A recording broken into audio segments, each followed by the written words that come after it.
লেবাননের ফারাইয়ার পাহাড়ি অঞ্চলে প্রবাসী এক বাংলাদেশির হাতে গড়ে উঠেছে সৌন্দর্যময় আপেল বাগান। প্রায় ৩ বিঘা জায়গা জুড়ে বিস্তৃত এই বাগান এখন স্থানীয়দের কাছে এক আকর্ষণীয় ফলের রাজ্য। লেবানন থেকে মিলন খানের তথ্যচিত্রে ডেস্ক রিপোর্ট। প্রায় ১২০০ থেকে ২০০০ মিটার উচ্চতার ঠান্ডা ও শুষ্ক আবহাওয়ায় লেবাননের ফারাইয়ার পাহাড়ি অঞ্চলে গড়ে উঠেছে মনোমুগ্ধকর আপেল বাগান। রয়েছে ৩০০টিরও বেশি আপেল গাছ।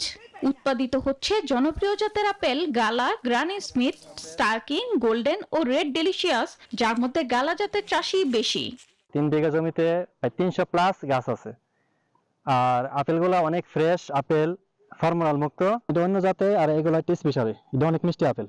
আগস্ট থেকে অক্টোবর মৌসুম পর্যন্ত চলে ফল সংগ্রহ। কৃত্রিম সার বা কীটনাশক ব্যবহার না করায় ফল হচ্ছে স্বাস্থ্যসম্মত ও সুস্বাদু।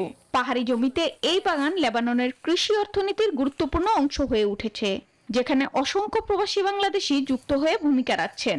ফলনের মুক্ত আপেল পাড়াটার যে কি একটা অনুভূতি, সেটা ভাষায় প্রকাশ করতে পারবো না। তাজা আপেল এবং গাছ থেকে পায়রা খাওয়াটা অনেক খিজে পড়ার ভাষা নাই। প্রবাসী ও দেশের আমেজ ছড়িয়ে দিচ্ছেন বাংলাদেশিরা। লেবাননের পাহাড়ে তারই এক অনন্য উদাহরণ এই আপেল বাগান। Desk report, news 24।